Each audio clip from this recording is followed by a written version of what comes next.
በምናደርገው ነገር ነው መሰረት ያለው። ሃይማኖት ነው መሰረቱ። ስለዚህ በቅን መንገድ የሚሄድ ማለት ሃይማኖት ያለው ሰው ማለት ነው። ምን ያለው ሰው? አሃዱ አምላክ አሜን። የተወደዳችሁ የልዑል እግዚአብሔር ቤተሰቦች የእናታችን የእመቤታችን የንጽሕተ ንጹሐን የቅድስተ ቅዱሳን የድንግል ማርያም የቃል ኪዳን ልጆች የሰማዕቱ የቅዱስ ጊዮርጊስ ወዳጆች ክቡራን ሊቃውንተ ቤተ ክርስቲያን መምህራነ ወንጌል አዕይንተ እግዚአብሔር አበው ካህናት ላይካነ ምስጢር ኀው ዲያቆናት በማለዳው በእግዚአብሔር ቤት የሚገኘውን በረከት ለመቀበል የሚነገረውን ቃል እግዚአብሔር ለመስማትና ቅዱስ ጊዮርጊስን ደጅ ለመጽናት በዚህ ቅዱስ ስፍራ የተገኛችሁ ምእመናን ምእመናት በአምላካችን በቅዱስ እግዚአብሔር ስም ሰላም እላችኋለሁ። እንደምን አደራችሁ? ምስጋና የባህሪ ገንዘቡ የሚሆን የቅዱሳን አምላክ ቅዱስ እግዚአብሔር ብዙውን በደላችንን በምህረቱ ሸፍኖልን እድሜ ለንስሐ ሰጥቶን ዳግም በቅድስናው ስፍራ ስለሰበሰበን ስለማይነገር ስጦታው ክብር ምስጋና ለእርሱ ይሁን። እግዚኦ መኑ የሃድር ውስተ ጽላሎትከ ወመኑ ያጸልል ውስተ ደብረ መቅደስከ። አቤቱ በድንኳንህ ማን ይኖራል? በተቀደሰው ተራራህስ ላይ ማን ያድራል? የዳዊት መዝሙር 14 ቁጥር 1 ላይ ተመዝግቦ የምናገኘው ኃይለ ቃል ነው። እግዚአብሔር አምላካችን እንደረዳንና እንደፈቀደልን መጠን ባለን ጊዜ እግዚአብሔር በፈቀደልን መጠን የምንማርበት የትምህርታችን ርዕስ በድንኳንህ ማን ያድራል የሚል ይሆናል። የምስጢር ባለቤት ቅዱስ እግዚአብሔር ለቀደሙ አባቶቻችን ለነቢያት፣ ለሐዋርያት፣ ለቅዱሳን ሊቃውንት ምስጢሩን ጥበቡንና ማስተዋሉን እንደሰጣቸው ሁሉ ዛሬም በዚህ ጉባኤ መሃል ተገኝቶ ለሁላችን የሚረባንን የሚጠቅመንን በጎውን ሕያው ቃሉን እንዲያስተምረን የእርሱ መልካም ፈቃዱ ይሆንልን። አቤቱ ከድንኳንህ ማን ያድራል? በተቀደሰው ተራራህስ ላይ ማን ይኖራል? የነቢየ እግዚአብሔር የቅዱስ ዳዊት ጥያቄ ነው። ለዚህ ጥያቄው ደግሞ እግዚአብሔር መንፈስ ቅዱስ መልስ ይሰጠዋል። ስለዚህ ዛሬ በማለዳው የትምህርታችን ዓላማ ግቡ በእግዚአብሔር ድንኳን በቅዱሱ ተራራ ለመኖር የሚያበቃንን ስራ እንዴት መስራት እንደሚገባን ማሳየት ነው። ባጭሩ ለመንግሥተ ሰማያት የሚያበቃንን ስራ እንዴት መስራት ይገባናል፣ ከእግዚአብሔር ጋር የሚያኖራንን ስራ እንዴት ነው መስራት ያለብን የሚለውን አቅጣጫ ማሳየት ነው። በምንሰማው ቃል እግዚአብሔር እንድንጠቀም እንዲያገዘን የሱ መልካም ፈቃዱ ይሆንልን። ንጉሡ ዳዊት ይሄንን ቃል ስለ ትሩፋን ተናግሮታል። ትሩፋን በባቢሎን ሳሉ፣ ትሩፋን ማለት ከኢየሩሳሌም ተማርከው ፋርስ ባቢሎን ወርደው ለ70 ዘመን በግዞት የኖሩ በባርነት የኖሩት 70 እስራኤል ናቸው፣ ሕዝበ እስራኤል ናቸው። እና እነዚህ እስራኤል ከሚወዷት ሀገራቸው፣ ማርና ወተት ከምታፈሰው ሀገራቸው በንጉሡ በናቡከደነጾር ተማርከው የእግዚአብሔር መመስገኛው ቤተ መቅደሱ ፈርሶ ነዋያተ ቅድሳቱ ተዘርፎ በዚያ በባቢሎን በነበሩበት ወቅት የኢየሩሳሌም ናፍቆት ትስ እያላቸው ልቡናቸው በትዝታ ሕሊናቸው እየተሳበ ለእግዚአብሔር ብፅዓት ይገቡ ነበረ፣ ስለት ይሳሉ ነበረ። ዛሬ ሁላችንም እንደምንሳለው ማለት ነው። ስለታቸው ምን የሚል ነበር? ከፋርስ ባቢሎን ብታወጣን፣ በምንወዳት በእስራኤል በኢየሩሳሌም ብታኖረን፣ መጀመሪያ ለራሳችን ቤት እንስራ፣ ዘር እንዝራ፣ ተክል እንትከል፣ እንብላ እንጠጣ እንልም፣ ቀድመን የፈረሰውን ቤተ መቅደስን እንሰራለን እያሉ ስለት ይሳሉ ነበረ፣ ብፅዓት ይገቡ ነበረ። በዚህ ጊዜ ነው የነሱን ልመና የነሱን ናፍቆት ያየው ነቢየ እግዚአብሔር ቅዱስ ዳዊት እግዚአብሔርን እንደዚህ ብሎ ጠየቀ። አቤቱ በድንኳንህ ማን ያድራል? በተቀደሰው ተራራህስ ላይ ማን ይኖራል? ብሎ እግዚአብሔርን ጥያቄ ጠየቀው። የዳዊት ጥያቄ ምን የሚል ነበረ? በድንኳንህ ማን ይኖራል? በተቀደሰው ተራራህስ ላይ ማን ያድራል? አስተውሉ። ድንኳንና ተራራ፣ ማደርና ማኖር የሚል ጥያቄ ነው የጠየቀው። በድንኳንህ ማን ያድራል? በተቀደሰው ተራራስ ላይ ማን ይኖራል? ይህ ማለት ከባቢሎን ወጥቶ ኢየሩሳሌም ገብቶ በክንፈ ረድኤት ተጠግቶ በጽላሎተ ረድኤት ተጠግቶ የሚኖር ሰው ማን ነው? መመስገኛ ቤተ መቅደስ በተሰራባት በኢየሩሳሌም የሚኖር ሰው ማን ነው ብሎ ዳዊት ለጊዜው ለትሩፋን ጠየቀላቸው። ታዲያ ተስዕሎ እምነቢይ ወተሰጥኦ መንፈስ ቅዱስ፣ ጠያቂው ነቢይ ነው፣ መላሹ ደግሞ እግዚአብሔር መንፈስ ቅዱስ ነው። እና እግዚአብሔር መንፈስ ቅዱስ ለዳዊት ሲመልስለት ወደ 10 ነገሮችን ይነግረዋል። ስንት ነገሮችን? ያ ማለት በእኔ ድንኳን የሚያድር በቅዱሱ ተራራ የሚኖር 10 ነገሮችን የሚያደርግ ነው ብሎ ይዘረዝርለታል።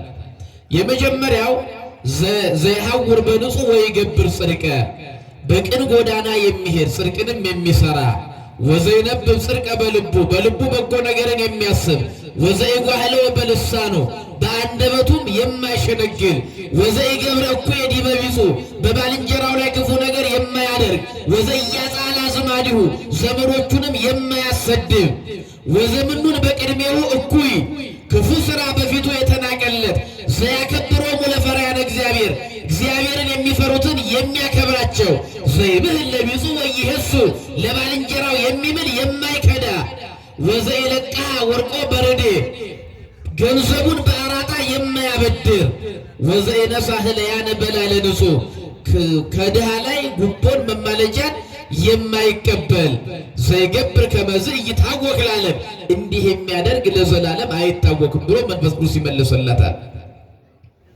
በእግዚአብሔር ድንኳን የሚያድር በቅዱሱ ተራራ የሚኖር እነዚህን 10 ነገሮች የሚያሟላ ነው አለው። ይሄ ለጊዜው ለእስራኤል ዘሥጋ የተነገረ ቃል ነው። ፍጻሜው ግን ለእኛ ነው። የዳዊት ጥያቄው አንድ ነገር ነው። በቅዱሱ ተራራ ላይ ማን ይኖራል? በድንኳንስ ማን ያድራል? ርዕሳችን በድንኳንህ ማን ያድራል የሚል ነው። በየት አሁን ድንኳን የተባለው ምንድን ነው ስንል፣ ድንኳን የተባለችው ገነት ናት። ገነትን ድንኳን ይላታል። የተቀደሰ ተራራ የሚላት ደግሞ መንግሥተ ሰማያትን ነው። መቼም የኛ ተስፋችን አንድ ነው። በጎ ሰርተን ቀድመን ወደ ገነት፣ ኋላ ደግሞ ወደ መንግሥተ ሰማያት መግባት። ሰምታችሁኛል? የክርስቲያን ተስፋው መጀመሪያ ወዴት መሄድ ነው? ወደ ገነት። ለምን ካልን ዛሬ በሕይወተ ሥጋ ሳለን በጎ ብንሰራ በሞትን ጊዜ ነፍሳችን ወዴት ነው የምትወሰደው? ወደ ገነት። ወዴት ነው? ወደ ገነት። በገነት የምንቆየው እስከ መቼ ነው? ጌታችን አምላካችን መድኃኒታችን ኢየሱስ ክርስቶስ እስከሚመጣ ወይም እስከ ዳግም ምጽአት እስከ ፍርድ ቀን በየት እንቆያለን? በገነት። ከፍርድ ቀን በኋላስ ወዴት እንሸጋገራለን? ወደ መንግሥተ ሰማያት። ለዚያ ነው ነቢዩ ዳዊት በድንኳን ማን ያድራል ያለው? ገነትን ድንኳን ይላታል። ድንኳን ለምን አላት? ድንኳን ማደሪያ ነው። ድንኳን ጊዜያዊ ነው። አያችሁ፣ ሰው መከራ ሲገጥመው አዳራሽ አይሰራም። የሚተክለው ምንድን ነው? ድንኳን ነው። ድንኳን ጊዜያዊ ቤትም ጊዜያዊ መጠለያ ነው። ጥምቀትን ባከበርን ጊዜ በጥምቀተ ባህር ቤተ መቅደስ አንሰራም፣ አንገነባም። በጥምቀተ ባህር የምንጠቀመው ድንኳን ነው። ለምን? ጊዜያዊ ነው። ስለዚህ ገነትን ማደሪያ ያላት እስከ ጊዜው ስለሆነ ነው። ጌታችን እስከሚመጣ ዘላለማዊው የማታልፈዋ ግን እሷ ማን ናት? መንግሥተ ሰማያት። ስለዚህ መንግሥተ ሰማያትን የተቀደሰች ተራራ ይላታል፣ ገነትን ደግሞ ድንኳን። ስለዚህ የቅዱስ ዳዊት ጥያቄ ምን የሚል ነው? አቤቱ በድንኳንህ ማን ያድራል? ያ ማለት ነፍሱ ከሥጋው በተለየች ጊዜ ነፍሱ ወደ ገነት የሚገባ በነፍሱ ወደ ገነት የሚገባ ማን ነው? በገነት ገብቶ በመጣ ጊዜ ደግሞ በተቀደሰው ተራራ ላይ ማን ይኖራል? ማለት ወደ መንግሥተ ሰማያት የሚገባው እሱ ማን ነው ብሎ እግዚአብሔርን ይጠይቀዋል። እግዚአብሔር አምላካችን ገነት መንግሥተ ሰማያት ለመግባት ሁላችንም በቸርነቱ ይፍቀድልን። የሁላችን ተስፋ ይሄ ወደ ገነት መግባት፣ ኋላ ወደ መንግሥተ ሰማያት መኖር። ሰው ኃጢአት ከሰራ መጀመሪያ ወደ ሲኦል፣ መጨረሻ ደግሞ ወዴት? ወደ ገሃነም። ከዚህ እግዚአብሔር ይሰወራል። ስለዚህ በድንኳን ማን ያድራል? ድንኳን የተባለችው አባናታል ገነት፣ ተራራ የተባለችዋ ደግሞ መንግሥተ ሰማያት። ለምን ገነትን ድንኳን አላት? ድንኳን ጊዜያዊ ጥቅም እንደሚሰጥ ገነትም ክርስቶስ እስከሚመጣ የጻድቃን መኖሪያ ናትና። መንግሥተ ሰማያትን ለምን ተራራ አላት? ተራራ ሲወጡት ያደክማል፣ ያስጨንቃል፣ ያደክማል። ከወጡበት በኋላ ግን ደስ ያሰኛል።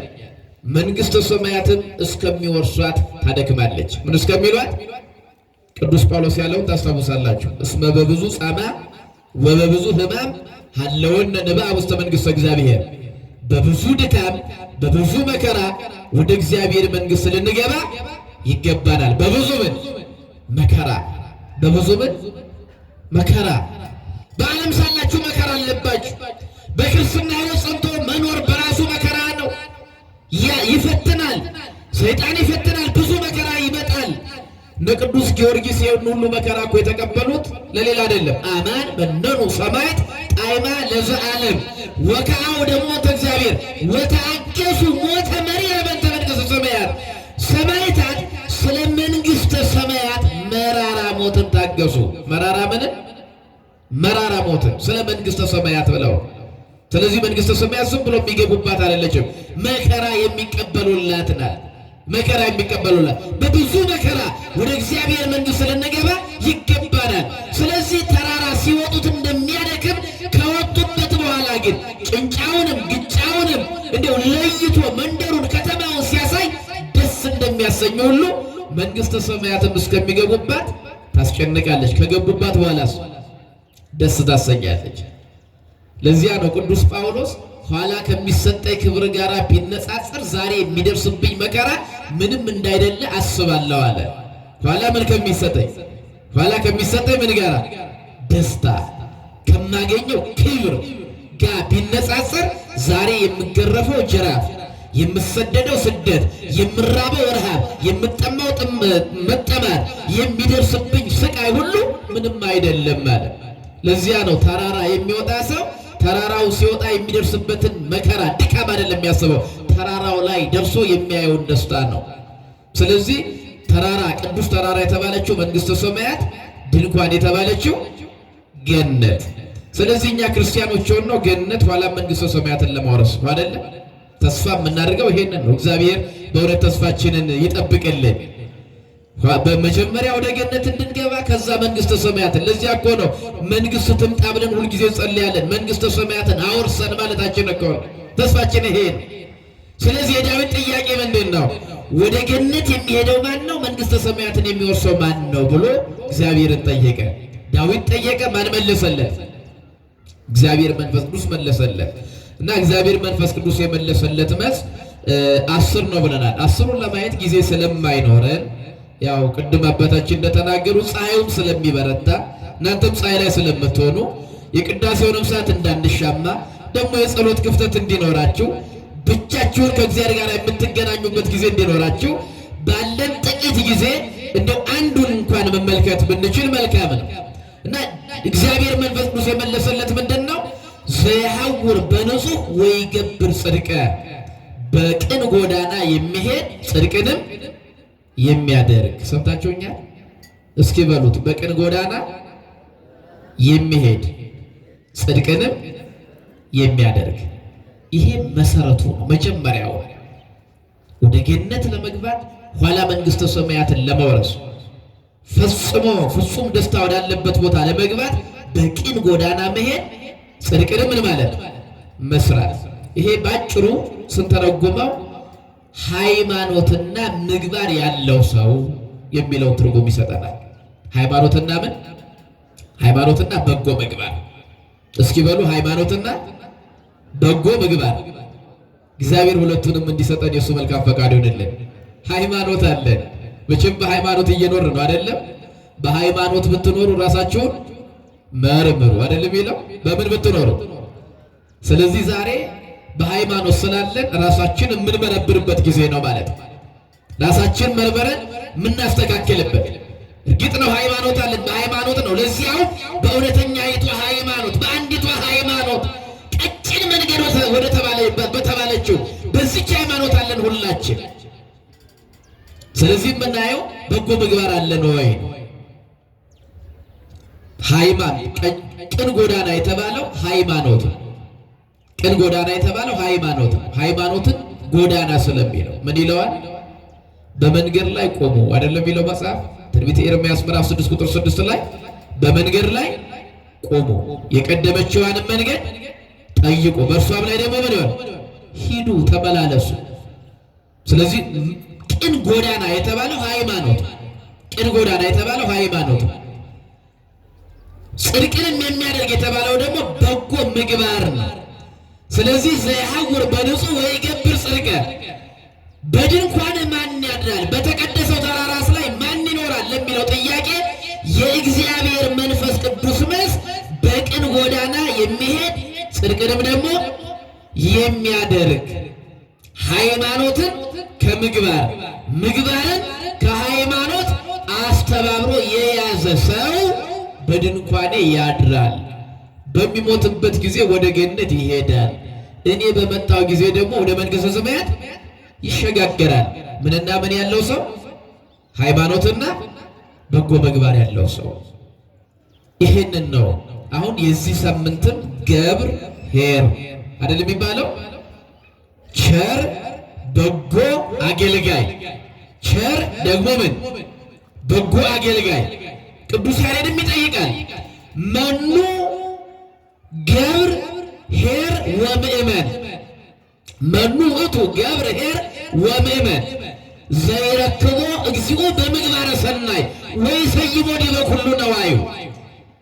ጌታው በመጣ ጊዜ በመልካም ሥራ ጸንቶ የሚያገኘው በገንዘቡ በሀብቱ በቤቱ ላይ የሚሾመው በጎ አገልጋይ ማን ነው? ምን አገልጋይ? በጎ አገልጋይ ማን ነው? መኑ ውእቱ ገብር ኄር ወምእመን ዘይረክቦ እግዚኦ በምግባረ ሰናይ ወይሰይሞ ዲበ ኩሉ ነዋዩ። ጌታው በመጣ ጊዜ ዘይረክቦ በምግባረ ሰናይ፣ በበጎ ሥራ በመልካም ሥራ ጸንቶ የሚያገኘው በገንዘቡ በቤቱ ሁሉ ላይ የሚሾመው ታማኝ አገልጋይ ቸር አገልጋይ ማን ነው? በጎ አገልጋይ ማን ነው? አሁን የቅዱስ ያሬድ ጥያቄና የቅዱስ ዳዊት ጥያቄ ተመሳሳይ ነው። ቅዱስ ዳዊት ምንድን ነው ያለው? አቤቱ በድንኳንህ ማን ያድራል?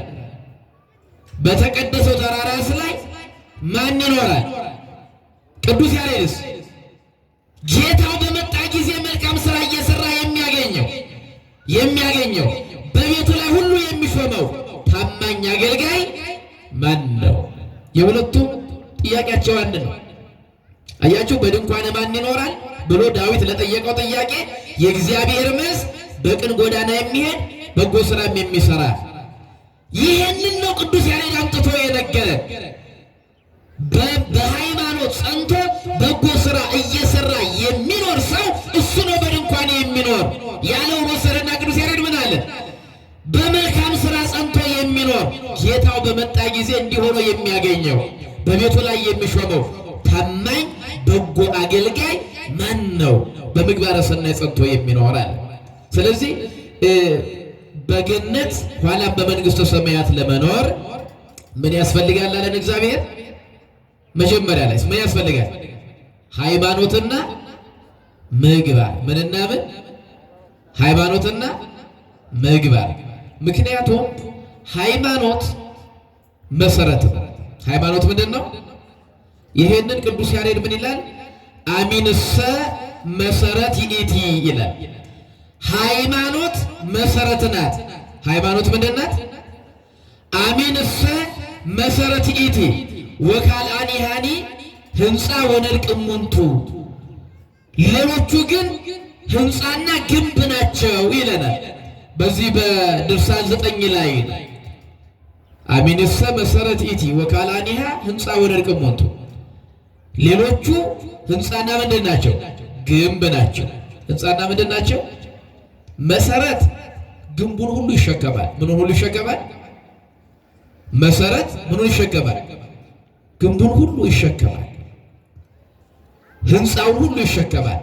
ህንፃው ሁሉ ደግሞ የሚቆመው በምን ላይ ነው? በመሰረት ላይ። ስለዚህ ሃይማኖት ምንድን ነው? መሰረት። ስለዚህ በቅን ጎዳና የሚሄድ ማለት እውነተኛይቱን ሃይማኖት የያዘ ሰው ማለት ነው። እውነተኛይቱን ሃይማኖት ምን ያለ የያዘ። አሚንሰ መሰረት ይእቲ፣ እውነተኛይቱን ሃይማኖት መሰረቷል። ወዘእንበለ ተአምኖሰ ኢይትከሃል ያስምርዎ ለእግዚአብሔር፣ ያለ እምነት ያለ ሃይማኖት እግዚአብሔር ደስ ማሰኘት አይቻልም። ያለ ምን? ያለ ሃይማኖት ያለ እምነት እግዚአብሔር ደስ ማሰኘት አይቻልም። መሰረት። ምክንያቱም መልካም ስራ ሁሉ መሰረቱ ምንድን ነው? ሃይማኖት። መልካም ስራ ለምሳሌ የተራበ ማበላት መልካም ስራ ነው አይደለም? የተጠማ ማጠጣት፣ የታሰረ መጠየቅ፣ የታረዘ ማልበስ፣ የሞተ መቅበር፣ እነዚህ መልካም ስራዎች ናቸው አይደለም? መጸለይ፣ መስገድ፣ መጾም መልካም ስራዎች ናቸው። ይሄ መልካም ስራ ነው። ይሄ ግን በሃይማኖት ካላደረግነው ጥቅም አለው? በሃይማኖት የተራበውን ባበላ ለእግዚአብሔር አበድረዋለሁ ብለን ካላደረግነው በሃይማኖት። ለዚያ ነው በሃይማኖት ብትኖሩ ራሳችሁ ምን በሉ መርምሩ። በሃይማኖት የምናደርገው ነገር ነው መሰረት ያለው፣ ሃይማኖት ነው መሰረቱ። ስለዚህ በቅን መንገድ የሚሄድ ማለት ሃይማኖት ያለው ሰው ማለት ነው። ምን ያለው ሰው? ሃይማኖት ያለው። እግዚአብሔር አምላካችን በእውነተኛ ሃይማኖት እንድንኖር ስላደረገን ክብር ምስጋና ይገባል። ምክንያቱም ሃይማኖት አለ። ምን አለ? ሃይማኖት አለ። ስለዚህ ሃይማኖት ካለ ደግሞ ምን ያስፈልገናል ማለት ነው? ምግባር። አሁን መፈተሽ የሚገባን ምግባራችንን ነው ማለት ነው። የዚህ ሳምንት ትምህርት የሚያሳየን እንድንፈትሽ የሚገፋፋን መንገዱን የሚያሳየን ምግባር አለን ወይ? ምክንያቱም ሃይማኖት እንበለ ምግባር ምንጉት ትእቲ፣ ከስራ የተለየ ሃይማኖት ምንድን ነው? የሞተ ነው።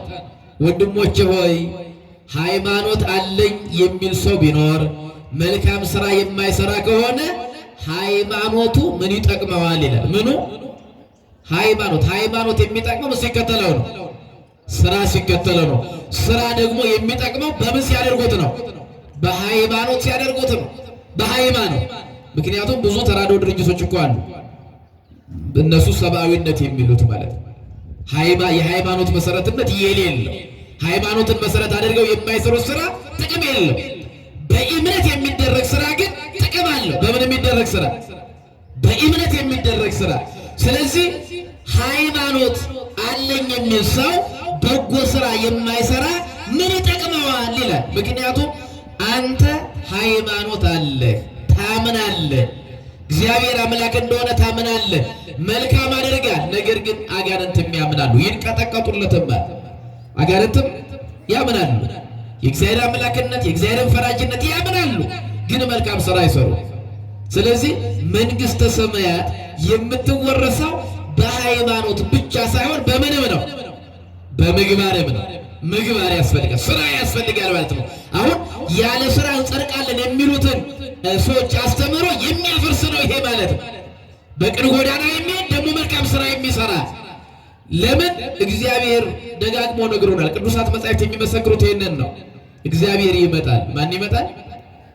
ማን ይመጣል? ይመጣል።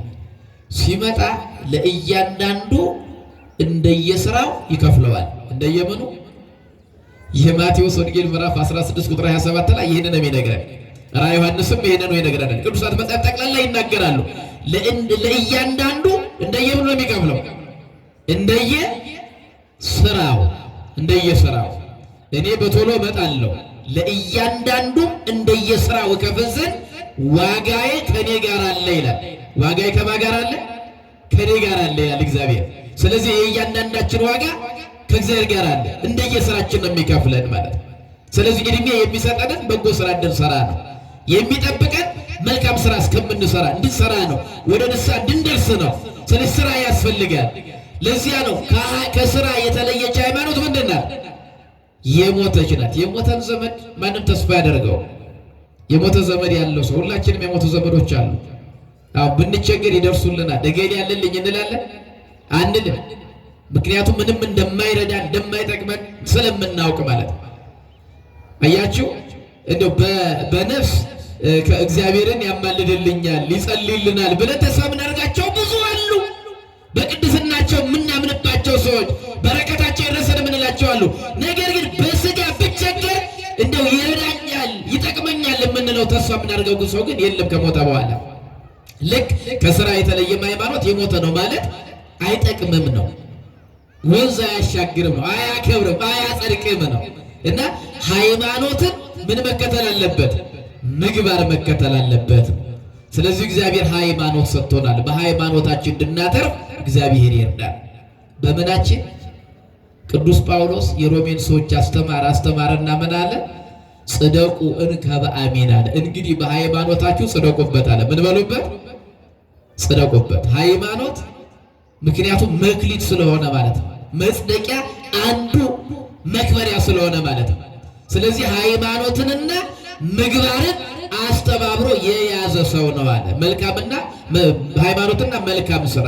እንግዲህ መልካም ስራ እንዴት ይሰራል ካል በእውነት መልካም ስራ የምንሰራበትን ሰሞኑን የምናስባቸው የመልካም አገልጋዮች ሳምንት ነው። ቅድም ሲነገር ነበረን አይደል?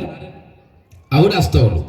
በዚህ በማቴዎስ ወንጌል ምዕራፍ 25 ከቁጥር 14 ጀምሮ ከሁለት ጀምሮ ተደጋግሞ ሲነገር የሰማነው ቃል አለ። ወደ ሩቅ አገር የሚሄድ አንድ ባለጸጋ ባሮቹን ጠርቶ አገልጋዮቹን ጠርቶ ወጥተው ወርደው እንዲያተርፉ 8 መክሊቶቹን አከፋፈላቸው። ስንት መክሊቶቹን? 8 መክሊቶቹን አከፋፈላቸውና ለአንዱ 5፣ ለአንዱ 2፣ ለአንዱ ደግሞ 1 ሰጠና በዚህ ስሩበት ብሎ ወደ ሩቅ አገር ሄደ። ባለ 5 የተቀበለው ወዲያው ጊዜ ሳያጠፋ ነገደበትና ሌላ 5 አተረፈ። 2 የተቀበለውም ልክ እንደ መጀመሪያው ወዲያውኑ ነገደበትና 2 አተረፈ። 1 የተቀበለው ሰው ግን ምድርን ቆፈረና ቀበረ። ይሄን ይለንና ከብዙ ዘመን በኋላ የነዚያ አገልጋዮች ጌታ መጣና ተቆጣጠራቸው። ምን አላቸው? ተቆጣጠራቸው። እስኪ እንተሳሰባቸዋል። ይህን ያክል ሰጥቻቸዋለሁ፣ በሰጣችሁበት ምን ሰራችሁ? ምን ነገዳችሁ? ምን አተረፋችሁ? ብሎ ተቆጣጠራቸው። አያቸው። አሁን የተግባር ጥያቄ ጠየቀ ማለት ነው። የሥራ ጥያቄ፣ የትጋት ጥያቄ፣ የትርፍ ጥያቄ ጠየቀ ማለት ነው። መጀመሪያ ሰጥቷቸዋል። አሁን ሃይማኖቱ ጸጋ ነው፣ ስጦታ ነው፣ መክሊት ነው። አያቸው። ሃይማኖቱ ምንድን ነው? ሃይማኖቱ ጸጋ ነው። ሲጀመር ሃይማኖት ስጦታ ነው። ሃይማኖት ምንድን ነው? ለዚያ ነው ማንም ሰው ሃይማኖትን መመስረት አይችልም። ሰምታችሁኛል? ሃይማኖትን ማለት አይችልም። ሃይማኖትን ሰዎች ተሰብስበው ተፈራርመው መመስረት ይችላሉ? አይችሉም። አሁን ዓለማችን ላይ እያየን ነው አይደለም? በመንግስት ዘንድ የሃይማኖት ተቋማትን ለማቋቋም ፊርማ ነው የሚያስፈልገው አይደለም? የተወሰነ ሰው ፊርማ አሰባስቦ ሄዶ ፈቃድ መጠየቅ ይቻላል። መጽሐፍ የሚነግረን እግዚአብሔር የሚነግረን ግን ሃይማኖትን መመስረት አይቻልም። ማንም አዲስ መሰረት መመስረት አይችልም አይደለም? የሚለው ቅዱስ ጳውሎስ አዲስ መሰረት መጣል አይቻልም። በተመሰረተው መሰረት ላይ ግን የቻሉትን ያክል ሰርቶ ማለፍ ግን ይቻላል።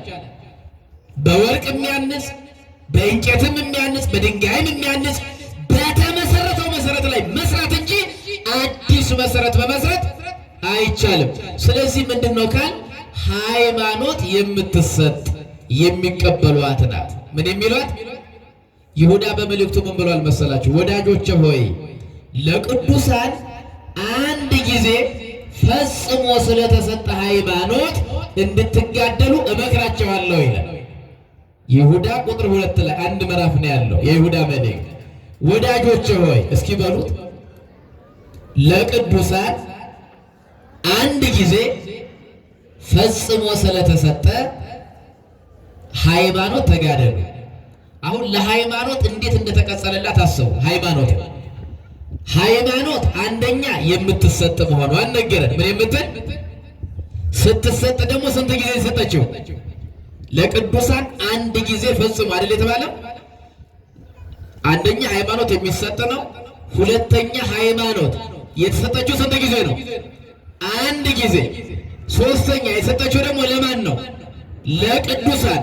ስትሰጥ ደግሞ እንደተደረገ የሰጣችው ፍጹም ተደረጋ፣ እንዳታረጅ፣ እንዳትጎሰቁል፣ ማደስ እንደማያስፈልጋት ተደረጋ የሰጠችው። ስለዚህ ሃይማኖትን መቀበል እንጂ መመስረት አይቻልም። ስለዚህ ሃይማኖት መክሊት ነው ማለት ነው። ሃይማኖት ምንድን ነው? መክሊት ነው። አያችሁ፣ ሃይማኖትን ስንቀበል መክሊት ተቀብለናል። መክሊት ከተቀበለ ደግሞ ለምንድን ነው? ለማትረፍ። ምን ለማለት ነው?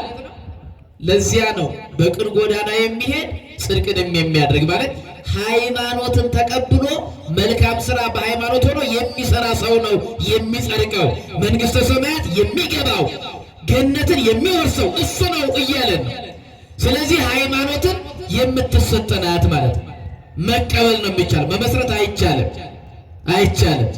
ስለዚህ ባለመክሊቱ ከብዙ ዘመን በኋላ መጣና ተቆጣጠራቸው፣ ተሳሰባቸዋል። ሲተሳሰባቸው 5 የተቀበለው ሰው ቀረበና ምን አለ? ጌታዬ 5 መክሊት ሰጥተኸኝ ነበር፣ እነሆ ነገርሁበት፣ ሌላ 5 መክሊትም አተረፉ፣ እነሆ መክሊትህን ከነትርፉ ውሰድ አለ። መክሊትን ከነምን ውሰድ? ከነትርፉ ውሰድ አለ። ስለዚህ ሲተረጎም ምንድን ነው ካል የመክሊቱ ባለቤት ባለጠጋ የተባለው አምላካችን ጌታችን መድኃኒታችን ኢየሱስ ክርስቶስ ነው። ባለመክሊቱ ማን ነው? እግዚአብሔር። ሎሌዎቹን አገልጋዮቹን ጠራ የተባለው ደግሞ አገልጋዮች የተባለው ደግሞ እነማንን? እኛን የሰው ልጆችን ሰበሰበ። ከዚያ በኋላ ለእያንዳንዳቸው እንደየአቅማቸው መክሊቱን አከፋፈላቸው፣ ሰጣቸው። ማለት ደግሞ ለሁላችንም ስጦታን ሰጠን። ለሁላችንም ሰጠን፣ እንደየአቅማችን ስጦታን ሰጠን። አሁን ስንት ሎሌዎች ነው ያሉት? እየሰማችሁ? ሎሌዎቹ ስንት ናቸው? አገልጋዮቹ ስንት ናቸው? 3። ለሶስቱም እንደየአቅማቸው ምን ሰጥቷቸዋል? ስጦታ፣ መክሊት። ያልተሰጠዋለ ከሶስቱ መካከል የለም። ባለ 5 የተሰጠዋለ፣ 2 የተሰጠዋለ፣ 1 የተሰጠዋለ፣ ያልተሰጠው ግን የለም። ስለዚህ ሰጣቸውና ወደ ሩቅ አገር ሄደ። ማለት ለኛ ጸጋ መንፈስ ቅዱስን ሀብተ መንፈስ ቅዱስን አድሎን ወደ ሰማይ ሰማያት አረገ። ሩቅ አገር የተባለው ደግሞ ምንድን ነው? ሰማይ ነው ማለት። ሰማይ ሩቅ። አሁን ክርስቶስ ወደ ሰማይ አረገ። ስለ ክርስቶስ እርገት ሐዋርያው ወይ ወንጌላዊ ቅዱስ ሉቃስ ሲጽፍልን ደመናም ከዓይናቸው ሰውራ ተቀበለችው ይላል እንጂ ሄዶ የት እንደደረሰ እናውቃለን? መዳረሻውን አርገ በስብሐት ሰማያት፣ በስብሐት ወደ ሰማየ ሰማያት አረገ እንላለን እንጂ ሄዶ እዚህ ቦታ ደረሰ ማለት እንችላለን? ስለዚህ ስለማንችል ስለማንገልጠው ያንን ሩቅ አገር ይለዋል ማለት ነው። ምን ይለዋል? ወደ ሩቅ አገር ሄደ ማለት ወደ ሰማይ አረገ ማለት ነው። ይህ የመልካ ኢየሱስ ደራሲ ምን ይላል? ሰላም ለእርገትከ ዘኢይትረከብ መጠኑ፣ መዳረሻው ጫፉ ዳርቻው መጠኑ ለማይታወቅ ለእርገት ሰላም እላለሁ ይላል። እግዚአብሔር የደረሰበት ቦታ ስለማይታወቅ ነቢየ እግዚአብሔር ቅዱስ ዳዊትም እግዚአብሔር ሲያርግ ለኛ ምን አድርጎልን እንዳረገ ሲናገር እንደዚህ ይላል። አረገ ውስተ አርያም ፄዊወ ከፄዋ ወወሃብ ከጸጋ ከለእጓለ እመሕያው። ወደ ሰማያት አረግ ምርኮንም ማረግ ለሰው ልጆችም ስጦታን ሰጠ ይላል። ምን ሰጠ? ስጦታን ሰጠ። ልጅነትን ሰጠ፣ ሃይማኖትን ሰጠ፣ ወንጌልን ሰጠ፣ መምህራንን ሰጠን፣ ቤተ ክርስቲያንን ሰጠን፣ ልቡና ሰጠን፣ አእምሮ ሰጠን፣ አካል ዘያክልን ሰጠንና ወደ ሩቅ አገር ምን አለ? ሄደ፣ አረገ ማለት ነው። አሁን ወደ ሩቅ አገር የሄደው ተመልሶ ከብዙ ዘመን በኋላ መጣ ማለት በፍርድ ቀን ይመጣል ማለት ነው። መቼ ይመጣል? በፍርድ ቀን ይመጣል። እንደውም ሲጀምር ወንጌላዊ ምን ይላል? ምሳሌው ራሱ ምሳሌውን ያስተማረው ጌታችን ነው። በምሳሌው ይላል እንዲሁ ይሆናል ብሎ ነው የሚጀምረው። እንዴት ይሆናል? እንዲሁ ይሆናል ማለት ተመልሼ እመጣለሁ፣ እቆጣጠራቸዋለሁ። ስለዚህ የሚያተርፍ አለ፣ የሚከስር አለ፣ የሚሞገስ አለ፣ የሚወቀስ አለ ብሎ እንዲሁ ይሆናል ብሎ ነው የጀመረው። አሁን እናስተውል። 5 የተቀበለው ሰው የተሞገሰበት ምክንያት ምን ስላደረገ ነው? አንደኛ ጊዜውን ተጠቀመ። ምኑን ተጠቀመ? ጊዜውን ተጠቀመ። ጊዜ አባክኗል። ወዲያው ነገደበት ነው የሚለው። ወዲያው ምን አለበት? ነገደበት። ጊዜውን አላጠፋም፣ አላባከነም። ስለዚህ ጊዜያቸውን አታባክኑ። እግዚአብሔር ይህን ጊዜ ሰጥቶናል ለንስሐ። ይህን ጊዜ ሰጥቶናል ሥጋውን ደግሞ እንድንቀበልበት። ይህን ጊዜ ሰጥቶናል በጎ ስራ እንድንሰራበት፣ ከእግዚአብሔር ጋር የሚያስታርቀንን ስራ እንድንሰራ ይህን ጊዜ ሰጥቶናል። ጊዜ ሰጠን አምላካችን ክብር ምስጋና ይግባው። በተሰጠን ጊዜ መጠቀም ስላቃተን ነው። ጊዜውን አላጠፋም፣ ወዲያው ነገደ። ጊዜውን አላጠፋም። ስለዚህ ጌታው በመጣ ጊዜ ከዚህ ሰው 3 ነገር አገኘበት። ስንት ነገር? 3 ነገር። የመጀመሪያው ምን አለ? ጌታዬ 5 መክሊት ሰጥተኸኝ ነበር አለው። ስንት መክሊት ሰጥተኸኝ ነበር? አሁን በዚህ ንግግር ውስጥ ምን ታያላችሁ? ጌታዬ 5 መክሊት ሰጥተኸኝ ነበር ሲል መክሊቱ የማን ነው እያለን ነው? ያንተ ነው። ዘመኑ እኮ ቆይቷል። ብዙ ዘመናት አልፈዋል። ብዙ ዘመን ስለሆነው መክሊቱ የሱ አልመሰለው። መክሊቱ የማን ነው? የባለጸጋው። ስለዚህ መክሊቱ ሰጥተኸኝ ነበር አለና እምነት ተገኘበት። አንደኛው ምን ተገኘበት? እምነት። ያቺው የራሴ ነው አላለው። መክሊቱ ያንተ ነው፣ የሰጠኸኝ ደግሞ እንድሰራበት ነው ብሎ አመነ። ስንቶቻችን ያለን መክሊት የእግዚአብሔር መሆኑን አምነናል፣ አውቀነዋል። ምናልባት ለአንደበታችን ልንናገረው እንችላለን። ምን ትብከ ዘኢነሳከ እምካልከ ወምን ትብከ ዘኢኮነ ውሁበ ለከ። እግዚአብሔር ያልሰጠህ አንተስ ከእግዚአብሔር ያልተቀበልከው ምን አለ ይላል። ሁሉን ከማን ተቀብለናል? ከእግዚአብሔር። ጤናው የማን ነው? ሙሉ አካሉ የማን ነው? ጊዜው የማን ነው? ሀብቱ ስልጣኑ የማን ነው? ስለዚህ እኛ ምን አለ? ምንም። እኛ ራሳችን የማን ነን? የእግዚአብሔር። ብንኖርም ብንሞትም የማንን ነው ያለው? ለእግዚአብሔር ነው። ስለዚህ እኛ ጋር ያለው በሙሉ በመጀመሪያ የእግዚአብሔር መሆኑን አምነን ልንቀበል ይገባል ማለት ነው። የእግዚአብሔር ነው። የእግዚአብሔር ከሆነ ደግሞ የተሰጠን ለምንድን ነው? ለስራ ነው። ስለዚህ ጥያቄ አለ ማለት ነው። አካል ተቀብሎ በአካሉ የማያተርፍ ሰው ይጠየቃል ማለት ነው። ሃይማኖት ተቀብሎ በሃይማኖቱ የማያተርፍ ይጠየቃል ማለት ነው። ጥያቄ አለ። ይተሳሰበናል መጥቶ ምን እንመልሳለን? ይህን እንድንፈትሽ ነው። በጎ ስራንም የሚያደርግ ማለት በተቀበለው የሚሰራ ማለት ነው። አካላችንን ከእግዚአብሔር ተቀብለናል። ወንጌሉን ከእግዚአብሔር ተቀብለናል። ክህነቱን ከእግዚአብሔር ተቀብለናል። ከእግዚአብሔር ተቀብለናል። እውቀቱን ከእግዚአብሔር ተቀብለናል። ልጆቹን ከእግዚአብሔር ተቀበል፣ ትዳሩን ከእግዚአብሔር ተቀብለናል። ስለዚህ በተቀበልነው ነገር ምን ማድረግ ያስፈልጋል? ማትረፍ። ይሄ ሰው ያንተ ነው ሰጥተኸኛል አለ። ለምን? የሚክዱ ስላለው ማለት ነው። ሰጥተኸኛል አለ። ሁለተኛስ ወዲያውም ወጣሁ ወረድኩ ነገርሁበት አተረፉበት አለ። ሁለተኛ ምን ተገኘበት? ትጋት። ምን ተገኘበት? አያችሁ፣ ተግቶ ሰራ ማለት በትጋት የተሰራ በጎ ስራ ተናገረ ማለት ነው። በትጋት የተሰራ በጎ ስራ። ሶስተኛውስ እነሆ መክሊትህን ከነትርፉ ውሰድ አለ። መክሊትን ከነምኑ? ከነትርፉ ውሰድ አለ። ስለዚህ የተሰጠውን አትርፎ ከነትርፉ ለማን አስረከበ? ለጌታው። ይሄ ሰው ምን አገኘ? ይሄ ሶስት ነገሮች የተገኙበት መልካም አገልጋይ ምን አገኘ ስንል ሶስት ነገር አገኘ። ስንት ነገር? ሶስት ነገር አገኘ። የመጀመሪያው ጌታው ባለጸጋው አመሰገነው። ምን አለው? አንተ ታማኝ በጎ አገልጋይ አለው። አመሰገነው። ሁለተኛስ በጥቂቱ ታምነሃልና በብዙ ትሾማለህ አለው። ሹመት ሰጠው። ምን ሰጠው? አሁን እስኪ ያስቡት፣ ከሶስቱ አገልጋዮች ብዙ የወሰደው ማን ነው? ብዙ የወሰደው ማን ነው? አምስት። ስንት የተቀበለው ነው? አምስት። ግን አምስት የተቀበለውን የመክሊቱ ባለቤት ምንድን ነው ያለው? በጥቂቱ ታምነሃል ይለዋል። በምኑ? ከሁለቱ ጓደኞች እኮ ብዙ ነው የወሰደው እሱ ነው። ግን ብዙ ቢመስልም የወሰደው በእግዚአብሔር ዘንድ ግን ምንድን ነው? ጥቂት ነው። ገና ብዙ ይሰጣል እያለው።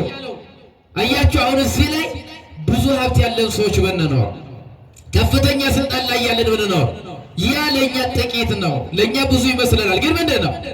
ጥቂት ነው። በዓለማችን ላይ በጣም ብዙ ቢሊዮነሮች አሉ። በሌሎቹ ዘንድ ብዙ ሊመስል ይችላል፣ በእግዚአብሔር ዘንድ ግን ምንድን ነው? ጥቂት ነው። በዚህ በጥቂቱ ግን ከሰራችሁበት በብዙ ምን ትላላችሁ እያለን ነው? ትሾማላችሁ። ያችሁ ጥቂት ነው። አሁን ያለ ጥቂት ነው፣ ብዙ እንዳይመስል። ግን በዚሁ በጥቂቱ ስለታመን በብዙ ትሾማለህ አለና ሁለተኛ ምን አገኘ? ስልጣን አገኘ። ሶስተኛስ በውስተ ፍስሐሁ ለእግዚእከ፣ እነሆ ወደ ጌታ ደስታ ግባ አለው። ወዴት ግባ? ወደ ጌታ ደስታ። ስለዚህ ስንት ነገር አገኘ? ሶስት። አንደኛው ምስጋና፣ ሁለተኛው ሹመት፣ ሶስተኛውስ ፍጹም ደስታ። ፍጹም ደስታ። ወደ ጌታ ደስታ ምን በል? ይሄን በደንብ አስቡት። ደስታ ወደ ልብህ ይግባ አይደለም የተባለው። አንተ ራስህ ወዴት ግባ? ወደ ጌታ ደስታ ምን በል? ግባ። ነቢየ እግዚአብሔር ቅዱስ ዳዊት ምን ይላል? ወወደይከ ትፍሥሕተ ውስተ ልቤነ እምፍሬ ስርናይ ወወይን ወቅም በዝሃ። በልቤ ደስታን ጨመር ይላል። በልባችን ምን ጨመር? ደስታን ጨመር። እግዚአብሔር በልባችን ብዙ ጊዜ ደስታን ጨምሮልናል። በልቤ ምን ጨመርክልኝ? ደስታን ጨመርክልና ከወይንና ከስንዴ ይልቅ በዛ ይላል። ያ ማለት ምንድን ነው? ወይን የሚጠጣ ነው፣ ስንዴስ የሚበላ ነው አይደለም? በመብል ምክንያት ሰው ምን ያገኛል? ደስታ ያገኛል አይደለም? ስንበላ ምን እናገኝ? እንደሰታለን። ስንጠጣስ እንደሰታለን። አንዳንዴ እኮ ሰው እስኪ እንደሰት ብሎ እንደው ለደስታ ምንጭ የሚያደርገው ምንድን ነው? መብል መጠጥ ማዘጋጀት ነው አይደለም? የደስታ ተካፋዮች ሁኑ ብሎ ሲጠራኝ ምን አዘጋጅቶ ነው? የሚበላና የሚጠጣ ነገር አዘጋጅቶ ነው። ስለዚህ በልቤ ደስታ ጨምር ይልና በልቤ የጨመርክልኝ ደስታ ግን በመብልና በመጠጥ ከሚገኘው ደስታ በዛ ይላል። ያ ምንድን ነው? አንዴ በልቶ ጠጥቶ ከሚገኘው ደስታ ደግሞ የበለጠ ደግሞ ደስታ አለ አይደለም? ሰው ትዳር ይዞ ይደሰታል። የሰርጉ ቀን ደስታ ነው አይደለም? ወልዶም ይደሰታል። ተሾመስ ይደሰታል። ተምሮ ተመርቆ ይደሰታል። ነግዶ አትርፎ ይደሰታል። አያችሁ፣ ሰው የሚደሰተው በብዙ ምክንያት ነው።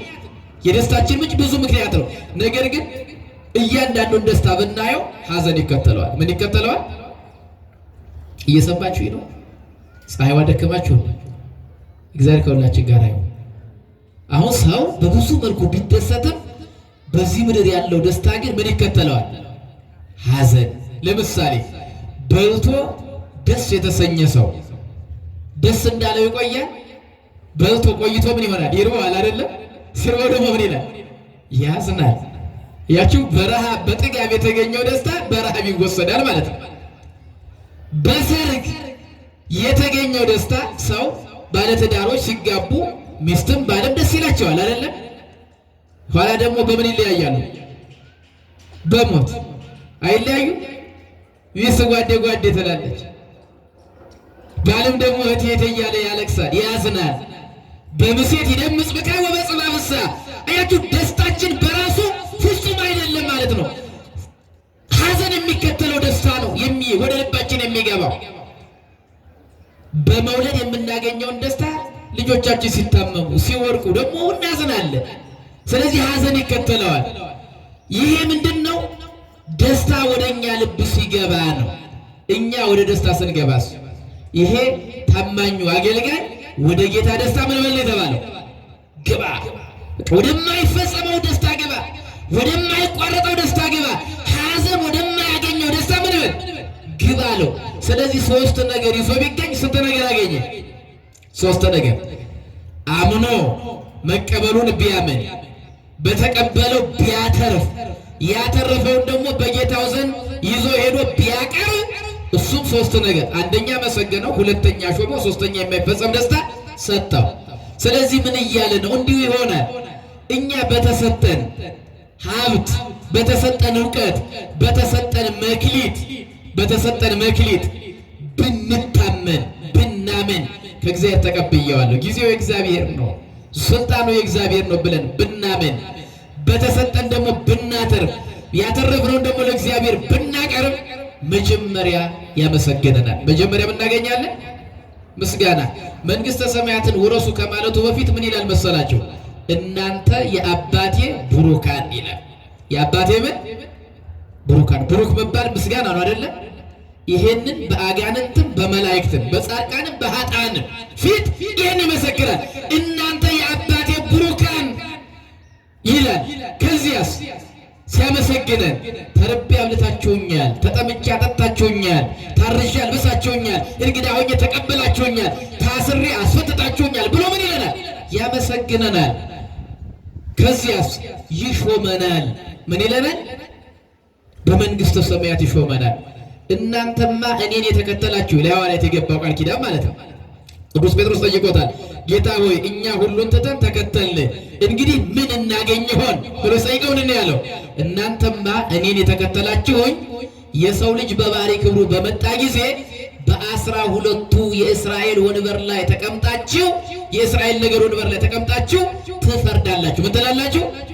ትፈርዳላችሁ። እና የማይፈጸም ደስታ ይሰጠናል ማለት ነው። ስለዚህ ምንድን ነው የሚያሳየን? ጽድቅ መስራት ማለት ምንድን ነው?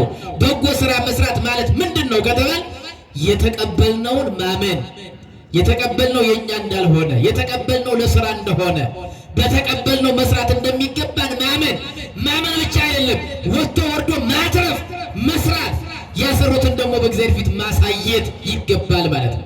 ይሄን ካደረግን እግዚአብሔር አምላካችን ይሾመናል። አሁን ባለ ሁለቱም መጣ። ባለ ሁለቱ ሲመጣ ይሄንን ነው የተናገረው።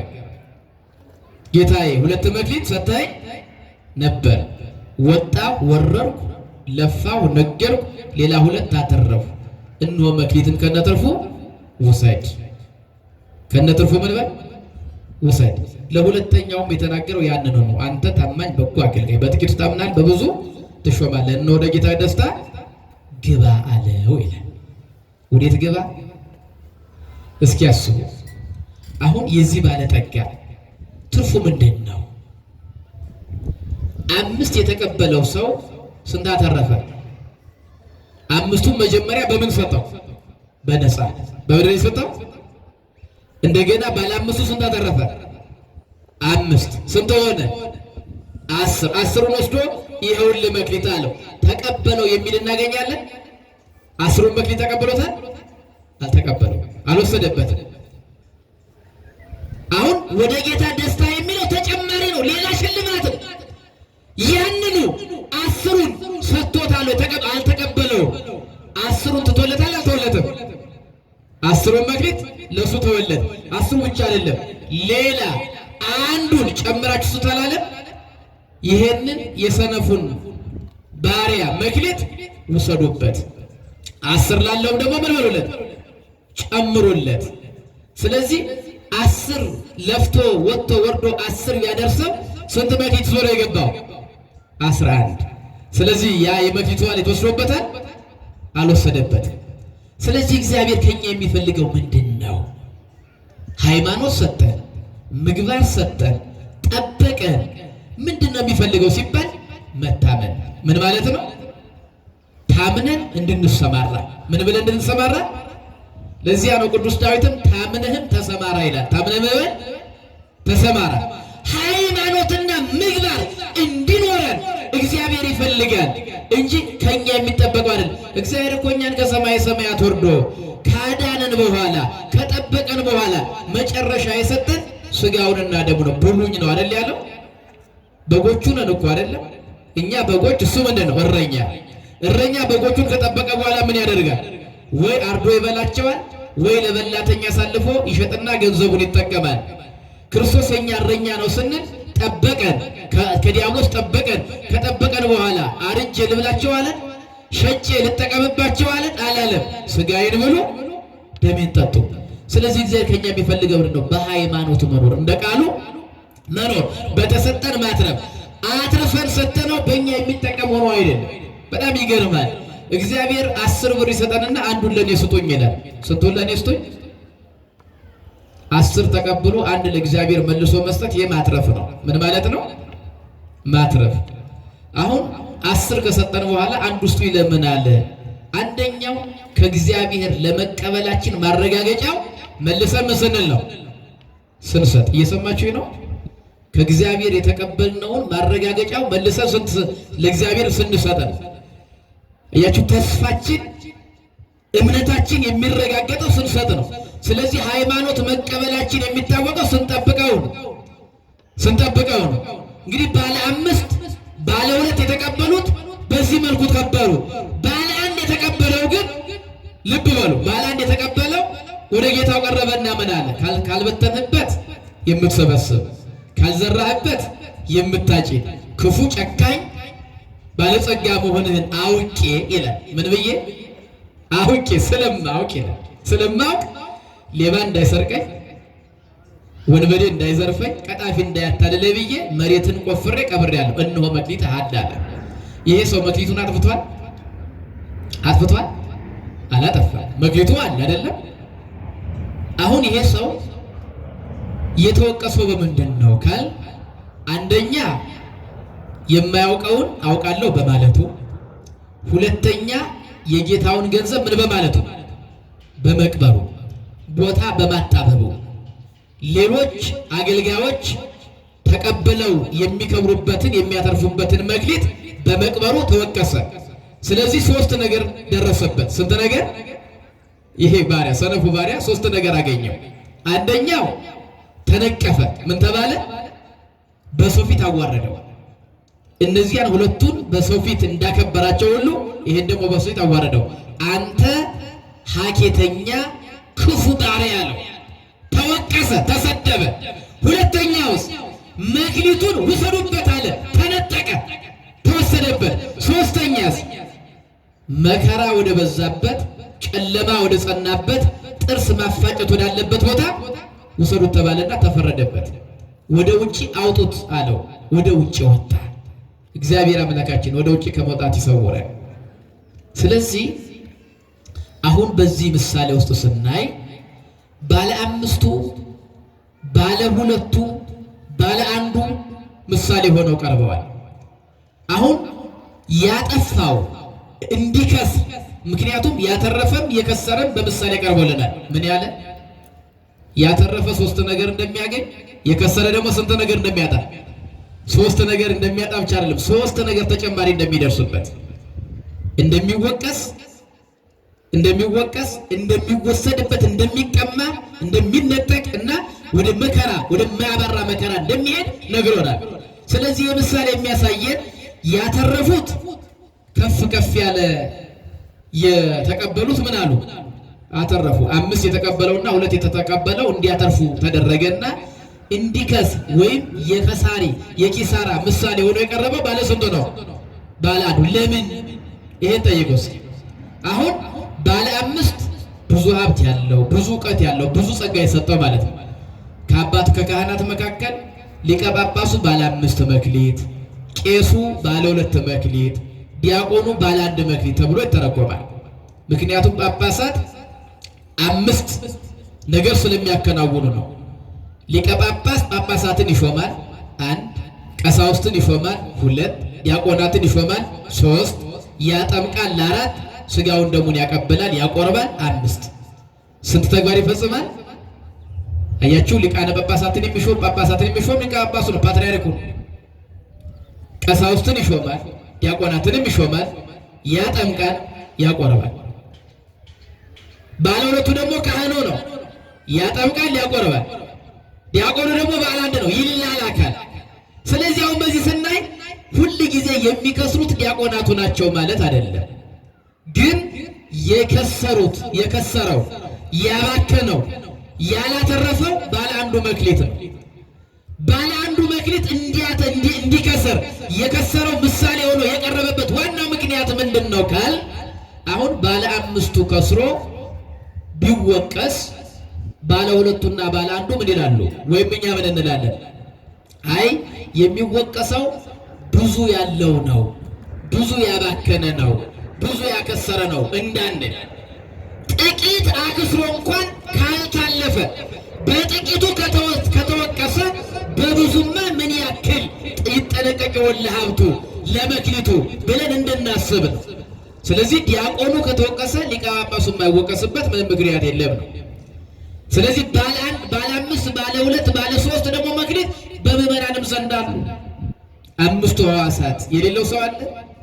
5 መክሊት እንደው ቢጠፋ ደግሞ እንደው አይኑ ቢጠፋ ጆሮ ባይሰማ ምን ባይል ደግሞ ህሊና የሌለው ሰው አለ?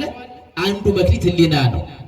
ስለዚህ በልቡናው በህሊናው በጎ ለመስራት የማይነሳሳ ይወቀሳል።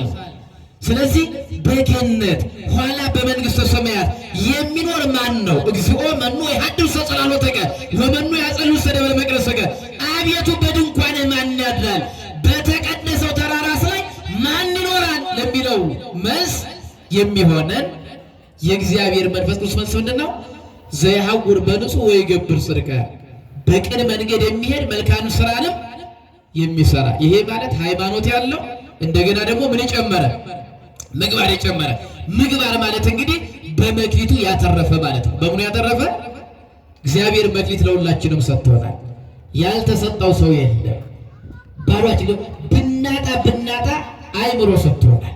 ብናጣ አሁን ልብ በሉ፣ ይጠይቃል። ተርቤ አብልታችሁኛል፣ እንግዳ ሆኜ ተቀበላችሁኛል ይላል። አሁን ይሄን ለማድረግ ምናልባት ሀብት ቤት ያስፈልግ ይሆናል። እንግዳ ለመቀበል ቤት፣ የተራበ ለማብላት እንጀራ ሊያስፈልግ ይችላል። እንደገና ታስሬ አላስፈታችሁኝም ሲል ደግሞ ለማስፈታት ስልጣን። ግን ታምሜ አልጠይቃችሁኝም ለሚለው የሚያስፈልገው እግር ነው አይደለም?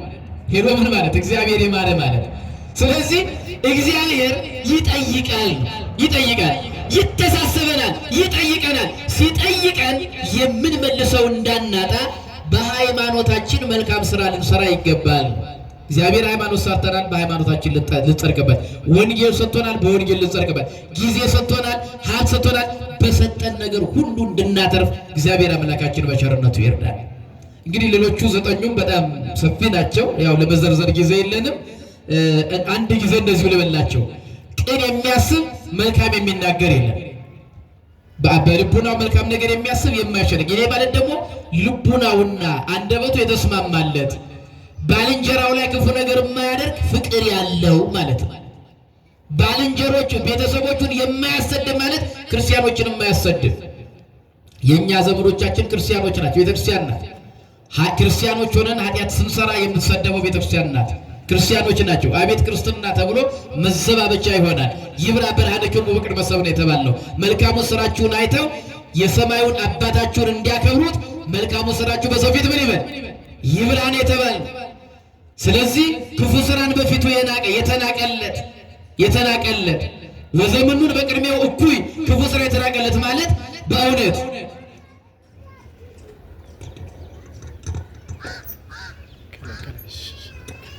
ክፉ ስራን በፊቱ ምን ያለ የናቀ ማለት በክፉ ስራ የማይቀና ይትቅና ላዕለ እኩያን ወይ ትቅና ላዕለ ገበርተ አመፃ እስመ ከመሳሪ ፍጡነ ይወድቁ። በእውነት በክፎች ላይ አትቅና፣ እንደ ሳር ፈጥነው ይደርቃሉ፣ እንደ ቅጠል ፈጥነው ይረግፋሉ ስለሚል። ስለዚህ በክፉ ስራ የማይቀና ማለት ኃጢአትን የሚጸየፍ ዘያከብሮሙ ለፈሪሃነ እግዚአብሔርን የሚፈሩ ቅዱሳንን እነ ቅዱስ ጊዮርጊስን ጻድቃን ሰማዕታትን የሚያከብር ዘይምል ለቢጾ ይሄሱ ለባልንጀራው የማይምል ምሎ ደግሞ የማይከዳ ገንዘቡን በአራጣ የማያበድር መማለጃ ጉቦ የማይቀበል እሱ ነው በገነት ኋላ በመንግሥተ ሰማያት የሚኖር ይለናል። ስለዚህ በእውነት በአስሩ ሕዋሳት አስሩን ትእዛዛት ጠብቀን እግዚአብሔር የነገረንን በጎ ስራ ሰርተን መንግሥተ ሰማያትን ለመውረስ ገነት ለመግባት እግዚአብሔር በቸርነቱ ይርዳል። አቤቱ በድንኳንህ ማን ያድራል፣ በተቀደሰው ተራራስ ማን ይኖራል ለሚለው የመጀመሪያው ሃይማኖትን ከምግባር ምግባርን ከሃይማኖት አስተባብሮ የያዘ። ስለዚህ ባለን ሃይማኖት በጎ ስራ ሰርተን ከውድቀታችን ተነስተን ንስሐ ገብተን ስጋውን ደሙን ተቀብለን እግዚአብሔርን ደስ አሰኝተን ፍጹም ደስታ ወደሚገኝባት ወደ መንግሥተ ሰማያት እግዚአብሔር እንዲያደርሰን የእሱ መልካም ፈቃዱ ይሁንልን። ይቆየን።